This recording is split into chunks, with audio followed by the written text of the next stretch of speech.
moelleux. On sent rien, c'est génial.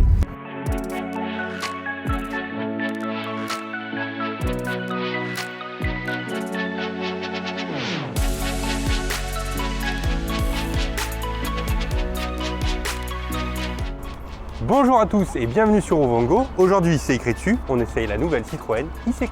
C'est un modèle qui vient d'arriver dans les dom-toms, qui vient d'arriver en Guadeloupe et c'est un modèle extrêmement important pour la marque Citroën pour deux raisons.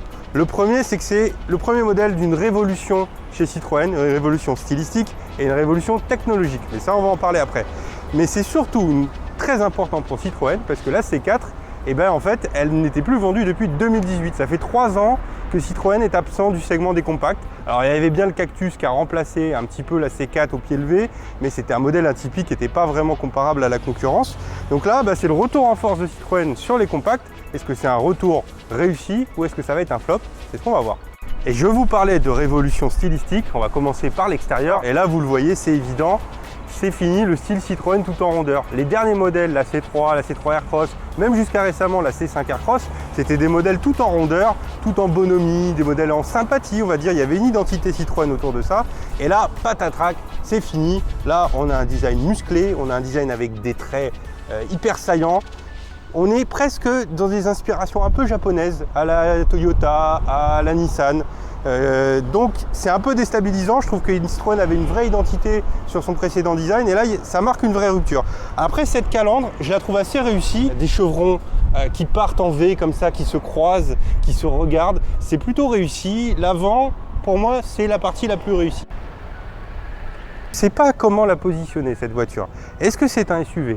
Est-ce que c'est une compacte? Est-ce que c'est un coupé? C'est un peu tout ça et rien à la fois, un peu du style Citroën, c'est-à-dire qu'on ne fait rien comme les autres. Alors ça peut plaire, si ça vous plaît tant mieux. Moi personnellement, je suis un peu dubitatif. Après la révolution stylistique, on l'a vu, il y a aussi une révolution technologique. Et oui, Citroën a toujours été un petit peu en retard, on va dire délaissé par rapport à son cousin Peugeot, avait toujours une plateforme de décalage. Là, c'est plus le cas. La nouvelle Citroën C4, elle a comme la dernière plateforme de PSA, alors maintenant Stellantis, mais on va dire historiquement la plateforme PSA, qui est un châssis modulaire, une plateforme modulaire qui permet l'électrification de tous les modèles, soit en hybride, soit en électrique, et aujourd'hui on a la version toute électrique. Et là franchement, on dirait qu'on a une voiture normale, on a un cache moteur comme d'habitude, on a un moteur asynchrone ici de 136 chevaux, a priori ça suffit largement, même si la voiture est un petit peu plus lourde que son équivalent thermique puisqu'elle fait environ 1,5 tonne avec le poids des batteries. Mais bon, normalement 136 chevaux, on va voir, l'électrique ça a du couple tout de suite et je pense que ça devrait être pas mal sur la route. Il me tarde de le voir.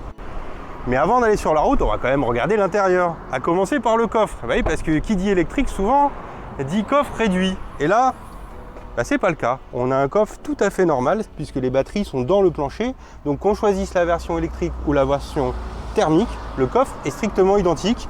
Il est plutôt dans la moyenne haute du segment.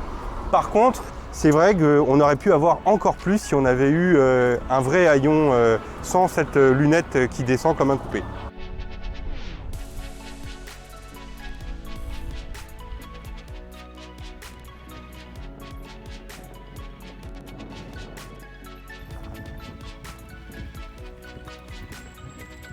Allez, on va prendre la voie rapide, on va aller en direction des routes des Mamelles, la route de la traversée. Et on va passer en mode sport. Là, j'ai les 136 chevaux. Je sens tout de suite, j'ai pas bougé mon pied de l'accélérateur et tout de suite la voiture a fait un petit bond en avant. Là, on sent vraiment qu'on a une réactivité bien supérieure. Allez, là on est à 80. Vous voyez, on va relancer pour aller jusqu'à 110. Et ça y est, on est à 110. C'est vraiment très réactif. Pour nos routes, de toute façon, on ne peut pas aller à plus que 110. L'électrique va bien. Ce qui va voir maintenant, ce qui va être intéressant, c'est de voir dans les côtes si la puissance suffit et comment se porte l'autonomie.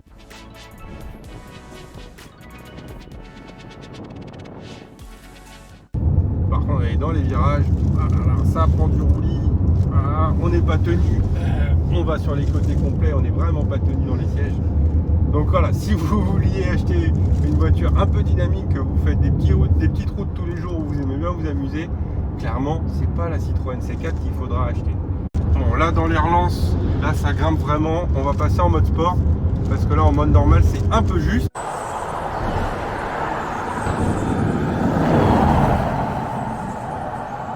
Bon, par contre, l'autonomie, elle en prend un coup, hein. Dès qu'on accélère et qu'on met le mode sport, blam, on a perdu 20 km. On est passé à 298 km.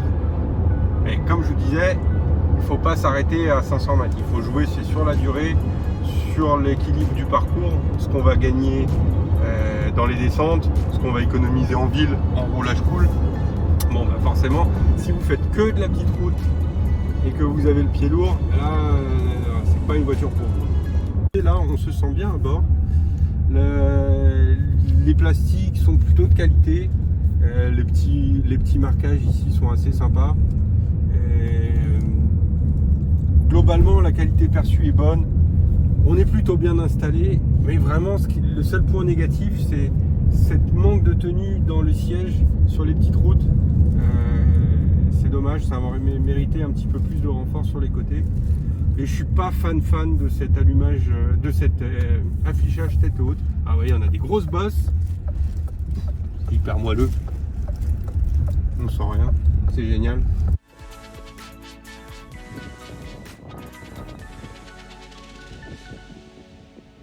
Je vous en avais parlé en introduction, cette voiture c'est une révolution pour Citroën, c'est le retour sur le segment des compacts, c'est une révolution stylistique et c'est une révolution technologique puisque c'est la première vraie Citroën électrique. Alors je sais, il y a eu les Saxo électriques, les Berlingo électriques, la C0, la fausse Mitsubishi rebadgée et la Bolloré Imehari qui fait honte à son œil, on les oublie, c'était des voitures vraiment de petit volume. C'est la première vraie Citroën électrique vendue en masse.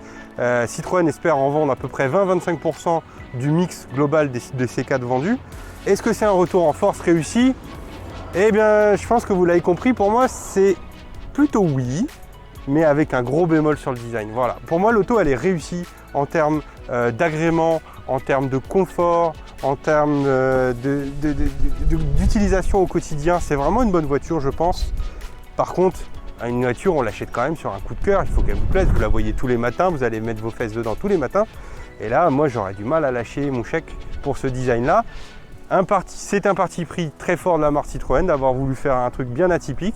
On a vu qu'il y a des marques, ça leur a réussi. Le Nissan Juke, tout le monde disait que c'était une blague au début. Finalement, ça a été un gros succès commercial. Maintenant, c'est l'histoire qui nous dira si ce design tranché plaît ou pas.